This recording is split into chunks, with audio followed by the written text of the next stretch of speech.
Te kemi sërish së bashku dhe jam këtu së bashku me Dr. Meri Kirias, specialiste e gjenetikës klinike, për të folur më tepër se si mund të antarësohemi në regjistrin për durimin e qelizave staminale për të ndihmuar pacientëve me sëmundje hematologjike dhe çfarë është realisht ky regjistër, si bëhet e gjithë procedura, si mund të ndihmojmë, kush janë ata të cilët kanë nevojë për durimin e qelizave staminale, kështu që për gjitha këto të flasin në bisedën në vazhdim.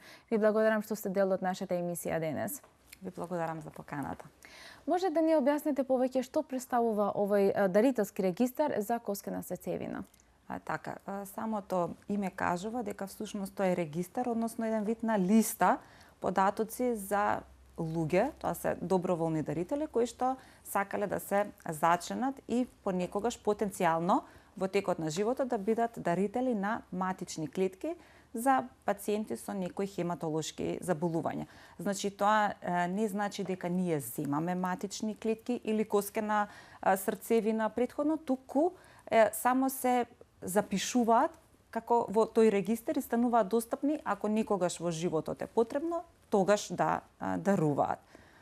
Самиот термин често пати се користи или повеќе коскена срцевина, затоа што историски или почетоците се на трансплантацијата на коскена срцевина, меѓутоа во последниве години се заменети со матични клетки, односно процедурата е многу поедноставена. И верувам дека ова не е нешто ново кај нас. Не, постапката се прави повеќе од 20 години на клиниката за хематологија, меѓутоа несродната трансплантација, тоа значи трансплантација на матични клетки од луѓе кои што не се во крвно сродство, нели, со пациентот, во нашата држава за прв пат од 2018 година и од тогаш е уствари дарителскиот регистар е тој што помага да најдеме соодветен дарител за секој пациент на кој што му е потребна трансплантација. Ние сега зборуваме за овој дарителски регистар за коскена срцевина, нели, но како може да станеме дел? Така, секоја здрава особа која што има желба и сака да помогне на возраст од 18 до 50 години може да се зачлени во регистарот. Регистарот се наоѓа во склоп на Институтот за имунобиологија и хумана генетика на Медицинскиот факултет во Скопје и всушност секој кој што сака може да дојде и да се зачлени. Самата постапка на зачленување подразбира пополнување на еден краток прашалник или со основните податоци, лични податоци и за здравствената состојба и земање на примерок крв за правење на генетска анализа. Всушност, она што ни е потребно е да се направи таа генетска анализа, што велиме ХЛА типизација, тоа она што е битно и врз основа на кое што бираме кој донор може да биде дарител за кој пациент. Ние за сите овие ќе зборуваме накнатно, но мислам дека прво треба да ја покажеме и на нашите гледачи како ова оди како процедура. Јас и сама се зачленив и многу се радувам за ова, така да за да им објасниме и на нашите гледачи како оди ова како процедура, првин ќе следиме еден краток материјал.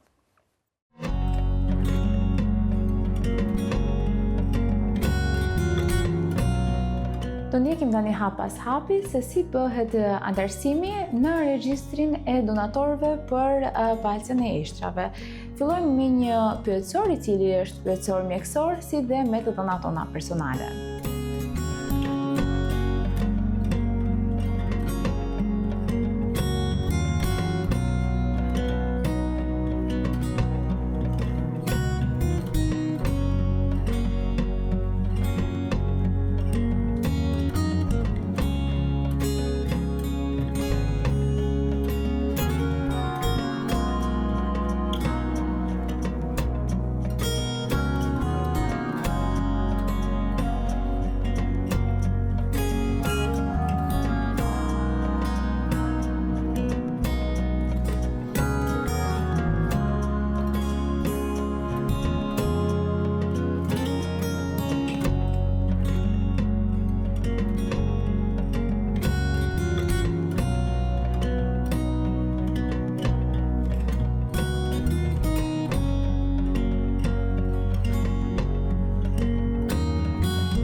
Tani është faza e dytë e antarësimit dhe është marrja e gjakut. është një procedurë si gjithë të tjerat, ku bëjmë dhe analizat rutinore, pra marrja e drakut.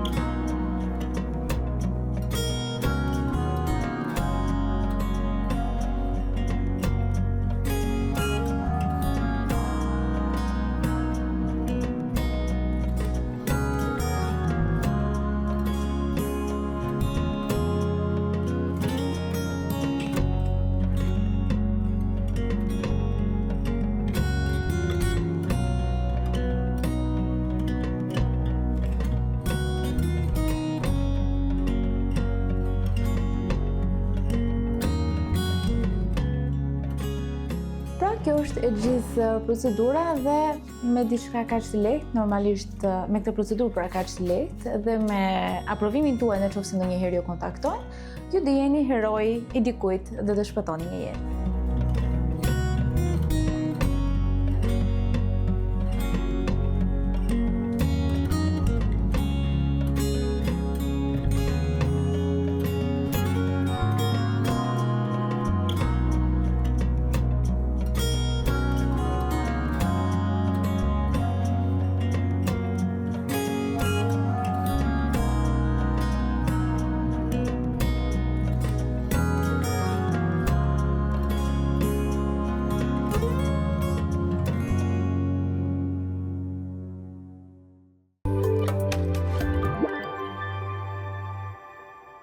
Видовме како оди ова како процедура и видовме дека не е ништо посебно, нели? Така, за 5 минути се завршува работа, само треба да се постои желба, нели, човек да сака да помогне.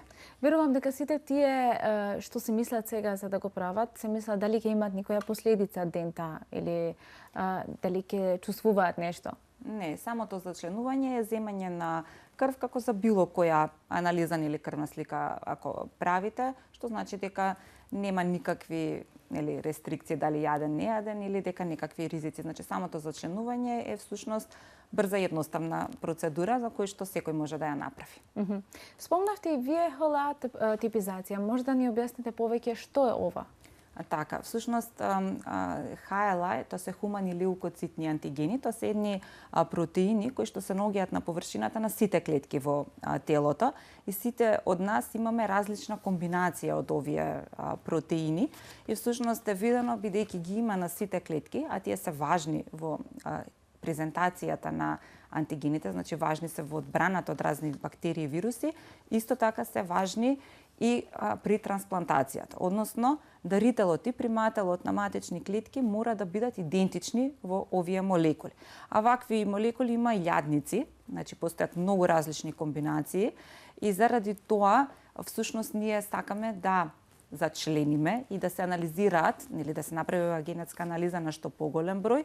Исто тоа, кога ќе имаме пациент на кој што му е потребна трансплантација, пребаруваме и гледаме кој ќе биде идентичен со нашиот пациент. Значи битно е да бидат идентични за да може да бидат дарители на матични клетки за тој пациент. Дали секогаш мора да има некое фамилиарно врзување помеѓу дарителот и примателот на овие матични клетки? Значи секогаш кога имаме потенцијално некој пациент на кој што му е потребна трансплантација и тоа се најчесто пациенти кои што се лекуваат на клиниката за хематологија со хематолошки заболувања, најмногу леукемии, но и со лимфоми, таласемија, пластична анемија и така натаму, доколку им е потребна во делот терапијата и трансплантација на матични клетки, секогаш прв чекор е HLA типизација на пациентот и на неговото потесно семејство, односно браќа, сестри, мајка, татко, нели. Прво бараме дали има идентичен дарител меѓу браќата и сестрите, затоа што околу 25% е шансата да имате идентичен брат или сестра. Меѓутоа, тука застануваме, значи имаме тука околу 25% пациентите. Останатите 75% немаат идентичен брат или сестра и со цел да се направи трансплантација, всушност мора да се бара некој што не е во крвно сродство, тоа го велиме несроден дарител. Ваквата потреба прв пат била забележана уште во 70-тите години во Велика Британија, каде е формиран уште во 80-тите првиот дарителски регистар, од каде што понатаму идејата со цел да ги споиме дарителите и примителите, односно пациентите на кои што ми е потребна трансплантација и луѓе кои што би можеле да бидат соодветни дарители, се формирани овие дарителски регистри. Всушност во секоја држава има таков национален дарителски регистар кој што ги обединува дарителите од таа земја, нели ги типизира и тие како листа стојат, нели, достапни. Постои една светска организација, таа се нарекува World Marrow Donor Association, каде што всушност сите регистри од сите земји во светот членуваат, во кои што секако и нашиот членува, и всушност тука настанува размената на податоци, односно ако имаме пациент за кој што нема идентичен дарител во нашата земја, тогаш се пребарува во светскиот и обично наоѓаме, нели, од други држави и го организираме сето тоа повторно типизирање, организирање на транспорт на клетките за на крај да се однесат на клиниката за хематологија каде што пациентот ги прима матичните клетки. Ние ова го правиме од 2018 година, кога се уведени првите клетки од Германија. Најголем дел се од дарители од Германија, бидејќи тоа е еден од поголемите дарителски регистри, но имаме и од Турција, Романија, Грција, Италија и така натаму, значи зависно каде ќе најдеме идентичен дарител за нашиот пациент, од таму ги увезуваме клетките со цел да им овозможиме нели терапија и преживување на нашите пациенти. Значи секогаш има надеж и ако не може да се најде некој компатибилен во нашата земја или во семејството, секогаш не треба да се губи, значи, надежта дека може да се најде и надвор од земјата. Така е, значи светскиот регистар во денешни рамки брои над 44 милиони доброволни дарители, значи регистрирани и типизирани, значи со генетски резултат и кои што се спремни да бидат пребарани за секој пациент. Така што и ние секогаш кога имаме пациент за кој што е потребно да се лекува на клиниката за хематологија, први пребаруваме во семејството, па во нашиот регистр, ако нема таму, тогаш пребаруваме во светскиот и се обидуваме, нели, да најдеме соодветен дарител. Меѓутоа, нели, пак ќе кажам, бидејќи постојат многу комбинации на овие ХЛ, и оваа бројка не е секогаш доволна, нели, може да имаме некои ретки комбинации и затоа секогаш тежнееме и целта ни е да го зголемиме бројот на доброволни дарители, па затоа, нели, ти благодариме и тебе што се зачлени, се надеваме дека и останатите граѓани ќе се запознат со оваа идеја и ќе сакаат да се зачленат, затоа што, да речем, тоа 5 минути од нивното време може да значи живот за некого. И плюс тоа што, како и вие спомнавте, не секогаш може да ти помага, да кажеме вака, во ваков случај брат или сестра. Например, ако мислиме дека секогаш во семејството може да сме компатибилни еден со друг, како што и вие спомнавте, тоа не мора да значи секогаш. Така, тоа е начинот на наследување кој што ни обезбедува 25% шанси да сме идентични со братот и сестрата, 25% да сме различни и околу 50% да сме полуидентични. Така што тоа е едноставно начинот на наследување на овие молекули, но затоа постојат овие дарителски регистри кои што всушност ги зголемуваат шансите за ваквите пациенти. Дали е ова процедура безбедна? Ние гледаме и сега и како се прави целото? Самото зачленување, значи е, нели, како што рековме, брза едноставна процедура, како било кое тестирање. И со тоа, да речем, вашата работа е завршена. Вашите податоци остануваат забележани, нели, во посебна инкриптирана база, каде што стојат само резултатите. И стоите, нели, да ако некогаш ве побараме да бидете идентични со некој пациент. Тоа може да се случи после 5, после 10 години, 15 и така натаму, односно во базата секој од дарителите останува забележан до наполнување на 60 години, кога автоматски се бриша. Значи до тогаш сте достапни, нели, со вашиот резултат за пребарување. Ако некогаш, нели, например, после X години ве побараме дека сте излегле дека сте идентични со некој пациент, ве прашуваме пак во моментот дали се уште исто размислувате дали сакате да помогнете, нели во каква здравствена состојба сте, бидејќи тоа е променливо, битно е да бидете во добра здравствена состојба и доколку се уште постои расположение и желба да се помогне, тогаш доаѓате повторно, се зема само примерок крв и се прават некои вирусолошки испитувања кои што се важни да се види пред да се продолжи кон трансплантацијата. Значи имаме уште една проверка дека навистина одговарате како дарител и откако тоа ќе се потврди, настапуваме кон закажување на термин кој што одговара и за пациентот и за дарителот. Во моментот кога ќе се закаже термин, веќе нема откажување. Значи до тогаш од разни причини, например бремена или болна или било што, или на одмор па одговара друг термин, значи може да дискутираме. Во моментот кога ќе се закаже термин, веќе нема откажување затоа што пациентот една недела пред самата трансплантација прима посебна терапија со која што му се отстрануваат сите клетки, значи од која што нема назад и многу е битно, значи кога ќе се почне со тоа веќе мора да се дадат матични клетки. Самата постапка на дарување е едноставна и безбедна за дарителите и затоа функционира толку години. Всушност, во денешно време, најголем број од трансплантациите, над 85%, се земање на матични клетки од периферна вена. Тоа е со апарат за афереза, слично како кога се дарува крв, или крв плазма кога се дарува. Со тоа што 3 дена претходно се примаат едни инекции кои што всушност потикнуваат да матичните клетки од коскената срцевина, значи од коските, излезат и се најдат во крвта, односно нели во циркулацијата. За да потоа во текот на неколку часа нели да бидете врзани за апаратот, значи тоа е еден вид на нелагозност, нели самата постапка, затоа што треба нели да лежите, крвта излегува од едната рака, оди во апаратот, се двојат матичните клетки, а преку другата се враќаат назад останатиот дел, нели освен матичните клетки кои што се двојат, а потоа како инфузија се даваат на пациентот. За дарителот, значи, не постојат ризици, значи безбедна процедура, како што е секое дарување крв, а матичните клетки се регенерираат во вкупниот број за околу 3 недели. Значи, единствено несакано некој нелагодност, болка, некои симптоми така како настинување, значи не нешто сериозни несакани ефекти не се забележани. Или некои здравствени Не, секако пред самата процедура се прегледува донорот да биде здрав. Само здрави донори добиваат медицински белешка со која што им се овозможува и нели им се дозволува да даруваат. Ако дарителот во тој момент е болен од некоја сериозна болест, вирусни инфекции, така натаму, соодветно ќе биде означено дали тоа е трајна или привремена контраиндикација за трансплантација, значи односно за дарување, така што секогаш пред моментот се проверува, или многу е битно дарителот да биде здрав. Ако е здрав, поставката е многу едноставна како што ја објаснив пред малку. А примателот како ќе ја прими ова крв? Како инфузија, така тој ја прима. Би сакала да го објасниме и овој аспект, пошто можеби има и наши гледачи што може да се во таква ситуација во моментов и не знаат што да очекуваат.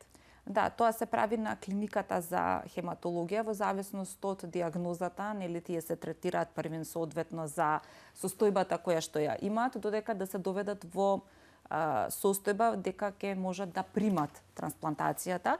Ако дојдеме во моментот да се закаже нели термини кога ќе треба да ги примат, се нели посебни стерилни соби мора да бидат затоа што 7 дена претходно мора да се уништат сите клетки нивни, нели крвните клетки, туморските клетки и така натаму, за да може после нели да ги примат матичните клетки од дарителот, а целта е всушност да ние всушност ги замениме крвните клетки на пациентот, да ги нели уништиме и да ги внесеме на дарителот и тие всушност да почнат да се размножуваат и со тоа всушност да создаваат здрави крвни клетки со кои што понатаму нели ќе може да живеат еден нормален живот. Дали еден човек може само еднаш да биде дарител или може да дарува Во теорија може да дарува повеќе пати, но со оглед на тоа што има голема база на дарители, во принцип еднашка дарува секој, освен ако дарителот експлицитно нешто не сака да дарува повеќе пати, но обично после дарувањето ги бришеме од базата за да остане некој друг, да може да биде дарител за некој друг пациент. Ние зборувавме досега за процедурата како се прави целото ова, но за кои се наменети овие матични клетки? На кои може да ме помагаат? Овие матични клетки, значи, генерално помагаат на хематолошките болни, чии целата постапка на трансплантација се прави на клиниката за хематологија, каде што ние секојдневно се координираме за кои пациенти до каде сме и каков дарител наоѓаме. Генерално се пациенти со леукемија, акутна миелоична леукемија најчесто, но и останатите типови леукемии, лимфоми, апластична анемија, таласемија и така натаму. Значи, главно станува збор за хематолошки заболувања. Има некој лимит или како може да кажеме за возраста на пациентите кои може да бидат приматели на овие матични клетки? Генерално врз основа на клиничките критериуми и стадиумот на болеста, кои се терапевски можности, тоа го одредуваат на клиниката за хематологија. Зборувавме и од почеток дека има многу веќе зачленати во овој регистар, но нормално дека треба да има уште повеќе.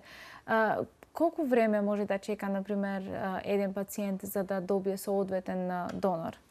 Па, од моментот кога ќе почнеме кога ќе биде испратен од клиниката за хематологија за ХЛА типизација, генерално имаме 2 до 3 месеца, максимум 4, во кои што мора да ги завршиме сите тестирања, значи се прават повеќе генетски тестови и на пациентот и на дарителот, да бараме, да најдеме соодветен термин, така што од прилика поминуваат 3 до 4 месеци до, да речем, крајното трансплантацијата на матични клетки. И верувам дека тоа не е многу долго време. Се темпира соодветно, се темпира за да пациентот претходно прими терапија, да се види дека е соодветен кандидат за трансплантација и точно имаме време за да се спреми целата процедура. Ние за матични клетки во последно време, последните години, слушаме повеќе во гинекологија, пошто има некои матични клетки што се земаат од папучната врста при раѓање на едно бебе. Дали овие матични клетки се исти со матичните клетки за кои ние зборуваме во моментов? Не се исти, но или се наменети за тие се матични клетки од папучна врвца и можат да се зачуваат на два начини во светски рамки или родителите да ги донираат во јавна банка за чување на матични клетки. Исто тоа стануваат, се тестираат и стануваат достапни да се користат за било кој пациент, кој што ќе биде побаран, или да се ги зачува во приватните банки, каде што се чуваат исклучиво за тоа дете. Во услови кога изборуваме за трансплантација на матични клетки за хематолошки пациенти, тие може да примат матични клетки од 3 извори, значи може директно од коскена срцевина, која што постапка се прави под анестезија, за да се земе од илијачната коска матични клетки. Втората е овие матични клетки од периферна крв кои што ги објаснивме и третото е матични клетки од папучната врвца, кои што се земаат од јавните банки и тоа е еден помал процент, односно забележува доста пад на користење во светски рамки во последниве години. Најголем дел од трансплантациите за хематолошките пациенти се прават со матични клетки од периферната крв. Овие третирања колку може да кажеме дека се успешни? Дали се секогаш 100% успешни? Значи се третираат Тоа зависи од состојбата на пациентот, дијагнозата, пошто како што кажав постојат различни дијагнози. Меѓутоа самата постапка е тешка и за пациентот, трае долго додека да видиме дали е успешна или не. Меѓутоа, во многу голем процент значи излекување за пациентот. Значи, тие хемотерапии, тоа се завршува, сега има здрава коскена срцевина со која што може да функционираат нормално. Така што трансплантацијата е всушност терапевтска процедура со која што се излекуваат овие типови на болести. И тоа е многу добра вест. Дали во моментот кога се третираат овие пациенти, значи соматични клетки, имаат и некоја друга метода за третирање или во моментот кога се прави ова, се прави само ова? Не. Тоа е процедурата која што, значи, ако се постави индикација или во однос на целокупната клиничка слика, која диагноза и така натаму, претходно си примаат терапија, меѓутоа се е со цел да го доведеме во состојба да може да прими трансплантација, пошто излекувањето е со трансплантација на матични клетки. Тоа е крајниот чекор, за да што води кон излекување. Кога зборуваме, ќе се враќам пак кај дарителот. Дали може еден дарител дали мора или во случај ако треба еден дарител да дава повеќе пати за истиот пациент, например во склоп на некое кратко време, или само еднаш се дава, значи за еден ден се завршува работата на дарителот? Да, ако биде одбранен или се даруваат матични клетки, во најголем број од случаевите се завршува со еден ден или неколку сати. Меѓутоа, доколку немало доволен број на клетки, тогаш можно е да е потребно и следниот ден за да се дополни, да бидат доволен број на клетки кои што ќе доведат до правилен, да викаме, енграфмент, односно да може да бидат прифатени од пациентот. Во однос на тоа дали после неколку години ќе биде повикан пак нешто ако треба за пациентот, да, можно е некогаш да треба лимфоцитна инфузија, да прима дополнително пациентите, меѓутоа тие се пократки постапки, поретки, не секогаш се потребни. Генерално, значи во најголем број од случаевите, да речеме околу 90%, со еден ден, со едно дарување од неколку часа се завршува целата постапка. Значи нема ни лежење во болница, ни ништо, пошто луѓето кога ќе им кажеш дека треба да лежат во болница, секогаш си мислат дека е нешто многу сериозно.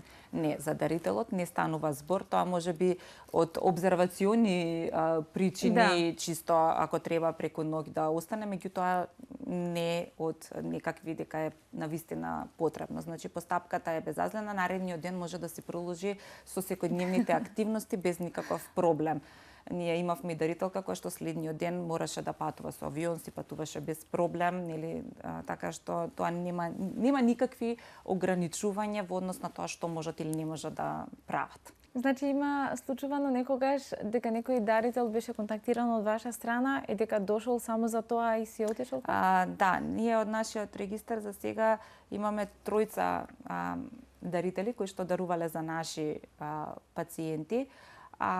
Последната беше студентка која што во моментот беше во Словенија на студии, па го организиравме кога и нејзе ќе одговара во однос на испити и предавања, да дојде за да ги направиме сите потребни испитувања што се пред самата постапка на дарување, даруваше матични клетки, а потоа се врати и си продолжи со секојдневниот живот и повремено комуницираме, се уште си функционира најнормално без никакви последици. Дали секогаш се знаат дарителот и примателот? Правилото е да не се знаат, чисто да се избегне некакви меѓусебно било какви договарања или некакви дали пријатни или непријатни ситуации. Барем првата година не се препорачува да се запознаат дарителот и пациентот, значи е анонимно. Вие знаете можеби од која држава ви е дарителот или од која држава е пациентот на кој што дарувате, меѓутоа не го познавате лично. Потоа постои можност, нели, тоа преку регистарот да или дарителот да покрене, или пациентот, значи едниот и другиот може да покренат иницијатива. Обично е сопишување на писмо дека сакаат да стапат во контакт, или ако е пациентот да стапи во контакт со дарителот, или дарителот сака или пишува писмо наменето за пациентот.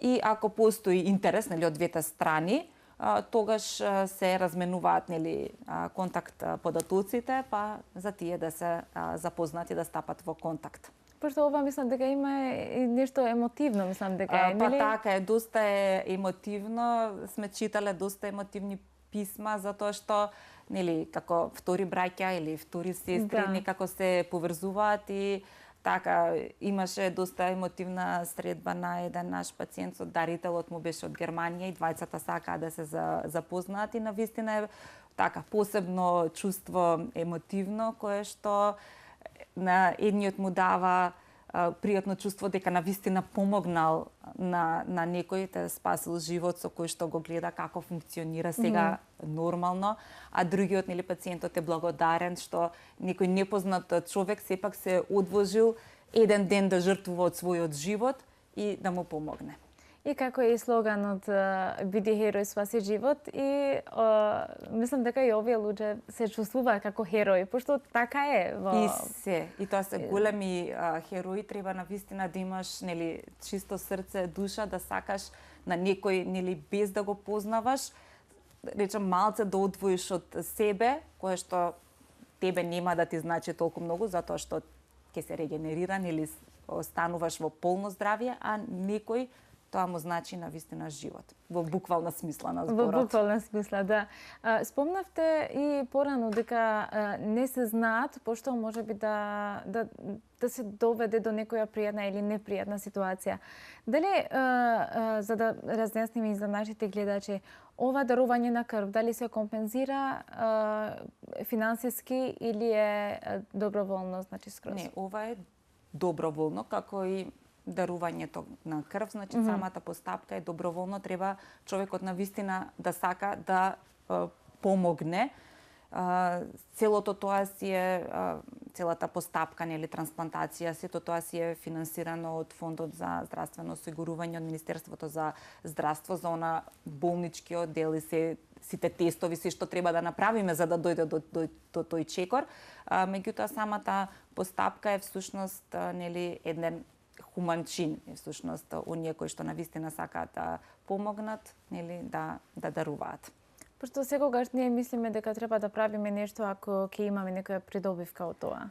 Па се надевам дека овдека се враќаме онака баш на искрените чувства и секогаш кога разговараме со луѓе и кога пренесуваме идејата, убаво е да слушнеме и да видиме дека се уште има луѓе кои што навистина вистински сакаат да помогнат, тие нас не требаат, едноставно што се хумани и со еден мал гест навистина можат многу да направат, голема разлика. Вистинските херои. Така е. Дали ме интересира многу млади што се заженуваат во овој регистар? Значи, нашата цел е да се регистрираат млади, затоа што има голем број на студии кои што потврдуваат дека имаме подобро преживување на пациентите ако имаме помлади дарители. Па во многу регистри ограничуваат до 30 или до 35 години за да имаат што помлади дарители, затоа што побрзо се делат матичните клетки, едноставно има подобро преживување. И затоа секогаш целна група на сите регистри се всушност младите, нели студентите, тоа се оние кои што сакаме да се зачленат, а кои што нели и подолги години ќе бидат во регистарот достапни за пребарување. Има кај нас некои ограничување до која година може да се до колку години може да се ние ги примаме за членување до 50 години, а на 60 секако тоа се нели во светски рамки тоа се правилата, исто и кај нас на 60 години се бришат автоматски од базата. Дали треба да се постави некој термин или само може некој да помине кај вас и да рече дека сакам да бидам херој на некој? Да, нашите врати на Институтот за имунобиологија и хумана генетика се секогаш отворени за оние кои што сакаат да се зачленат и секогаш имаме време за нив, секако и приоритет ни се. Нашето приемно оделение се наоѓа во клиничкиот центар, веднаш спроти зградата на институтите и тука секој работен ден од 8 до 2:30 кој сака може да помине и да се зачлени. Секако дека ние во текот на годините сме организирале и многу акции, доколку има заинтересирани, дали на факултети, дали во некои фирми не контактирале или кога имало, нели, ако имаат некој роднина или ако имаат некој колега кој што е болен, па се организирале акции, обично луѓето така повеќе се запознаваат со целата постапка и со се ова што значи, па сме одели и таму, нели, ако има поголема група и така да им олесниме, нели, да се зачнат, да не мора да доаѓаат. Често сме присутни и на маратоните што се одржуваат во Скопје, каде што сме достапни, нели, на тие што во викенд им одговара и ќе се најдат тука па да се зачнат, нели, да се запознаат со работата на регистарот. Значи можности има? Има повеќе, а секој што го интересира нешто повеќе може и да не контактира, не мора директно таму, може и преку социјалните мрежи, имаме профили на Facebook, на Instagram, може да не најде и да ни напише па да видиме што можеме да направиме, како можеме да помогнеме. Дека спомнавте маратони, ова не мора да значи дека дарителот треба да е така спортист или почнувајќи од кај мене, не мора да само значи да биде здрав и да има желба да помогне. Тоа е битно. Добро, ние се надеваме дека со оваа емисија ќе допреме до сите наши гледачи и вие ќе имате што повеќе нови зачленувања и за да се спасат што повеќе животи. Ви благодариме, се надевам за тоа што секој дарител плюс само значи поголема шанса за секој следен пациент, така што ние сме секогаш расположени и отворени за да се зачленат што поголем број на дарители во регистарот. Јас ви благодарам многу што бевте дел од нашата емисија денес и за сите овие информации. Ви благодарам многу на поканата. Честа беше моја.